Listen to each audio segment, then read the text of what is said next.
할렐루야, 길의 말씀에 오신 여러분 사랑하고 축복합니다. 오늘 말씀은 마태복음 7장 1에서 12절입니다. 너희가 심판을 받지 않으려거든 남을 심판하지 말아라. 너희가 남을 심판하는 그 심판으로 하나님께서 너희를 심판하실 것이요 너희가 되질하여 주는 그 되로 너희에게 되어서 주실 것이다. 아멘. 사랑하는 여러분, 요즘 드라마나 영화를 보다 보면 악이 심판받는 장면을 자주 보게 됩니다. 주인공이 억울함을 풀고 악인이 마침내 응당한 대가를 치르는 장면을 보며 우리는 묘한 통쾌함을 느끼곤 합니다. 속이 시원해지는 순간이 있죠. 그런데 그 통쾌함을 조금 더 들여다보면 그 속에는 한 가지 마음이 숨어 있음을 발견하게 됩니다. 저 사람은 벌을 받아야 마땅하지. 저 정도면 심판받아도 되지.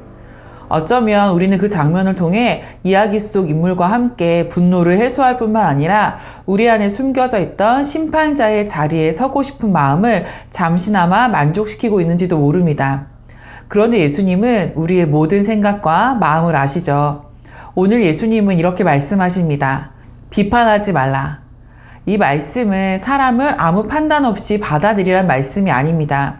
예수님이 금하시는 것은 분별 자체가 아니라 재판관의 자리에 서려는 태도입니다.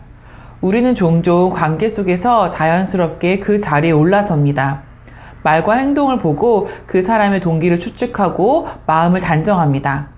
그러면서 자신도 모르게 사람을 규정합니다. 예수님은 그 모습을 향해 분명히 말씀하십니다. 너희가 비판하는 그 비판으로 너희가 비판을 받을 것이다. 우리도 실제 이런 경험을 종종 하죠. 사람을 재단하는 기준이 결국 나 자신을 묶는 기준이 되어 돌아왔던 경험 말입니다. 우리는 타인에게는 냉정하면서 자기 자신에게는 관대한 태도를 보이곤 합니다.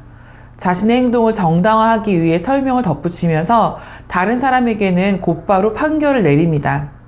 그래서 예수님은 비유를 하나 드십니다. 남의 눈 속에 티는 보면서 자기 눈 속에 있는 들보는 보지 못하는 모습입니다. 이 비유는 과장된 표현처럼 보이지만 사실 아주 정확합니다. 우리가 실제로 그렇게 살기 때문이죠. 예수님은 여기서 중요한 말씀을 덧붙이십니다. 먼저 너의 눈에서 들보를 빼어라. 그 다음에야 밝히 보고 형제를 도울 수 있다고 하십니다. 예수님은 하나님 앞에서 자신을 그대로 바라보라고 말씀하십니다. 자기 자신을 정직하게 본 사람만이 다른 사람을 상처 없이 도울 수 있습니다. 예수님은 이어서 조금 다른 말씀을 하십니다. 거룩한 것을 계에게 주지 말라. 이것은 앞의 말씀과 다른 말씀이 아닙니다. 어떤 기준을 제시할 때 말하는 사람 역시 하나님 앞에서 정직해야 하고 그 말을 듣는 사람 또한 준비되어 있어야 함을 말씀하시는 것입니다. 하나님의 말씀은 아무 준비도 없는 상태에서 아무렇게나 던져질 수 있는 것이 아닙니다. 진리는 언제나 책임을 요구합니다. 그래서 예수님은 모든 상황에서 모든 사람에게 기계적으로 기준을 들이대는 태도를 경계하십니다. 우리가 재판관의 자리에 머물러 있으면 말씀마저 사람을 가려내고 판단하는 도구로만 사용하게 되기 때문입니다. 7절부터 예수님은 방향을 바꾸어 말씀하십니다. 구하라, 찾으라, 두드리라. 앞의 말씀들을 듣다 보면 이런 생각이 들죠. 사람을 판단하지 않고 자기 자신을 먼저 보고 관계 속에서 잘 분별해야 하는 삶이 너무 어렵게 느껴집니다. 예수님은 우리의 생각과 한계를 다 아십니다. 이 삶이 결심만으로 불가능하다는 것을 아십니다. 그래서 예수님은 이 삶의 출발점을 분명히 하십니다. 구하라는 것입니다. 찾으라는 것입니다. 두드리라는 것입니다. 이 동사들은 모두 계속되는 태도를 말합니다. 한 번의 결단이 아니라 매 순간 하나님께 나아가는 자세입니다. 예수님은 하나님을 심판자로 소개하지 않으십니다. 아버지로 소개하시죠. 자녀가 떡을 달라 하는데 돌을 주지 않고 생선을 달라 하는데 뱀을 주지 않는 아버지. 하나님은 우리가 무엇이 필요한지를 아시는 분이십니다. 우리가 재판관의 자리에서 내려오지 못하는 이유는 대부분 스스로 감당하려 하기 때문입니다. 옳고 그름을 내가 정리하려 하고 관계를 내가 통제하려고 하기 때문이죠. 그러나 예수님은 이 삶은 하나님께 구하지 않으면 살 수 없다고 말씀하십니다. 재판관의 자리에서 내려와 하나님께 구하며 살아가는 사람의 삶은 그리고 결국 관계 속에서 드러납니다.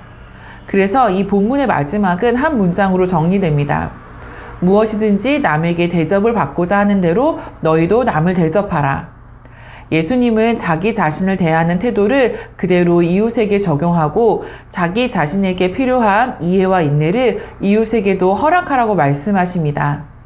사랑하는 여러분, 예수님은 어떻게 하면 정확한 기준으로 완벽한 판단을 할 수 있는지를 가르치시지 않습니다. 예수님은 오늘 우리에게 더 낮은 자리를 가르치십니다. 재판관의 자리는 우리가 감당할 수 없는 자리입니다. 그 자리에서 내려올 때야 우리는 비로소 사람을 정죄하지 않고 자기 자신을 속이지 않고 하나님께 구하며 살아갈 수 있습니다.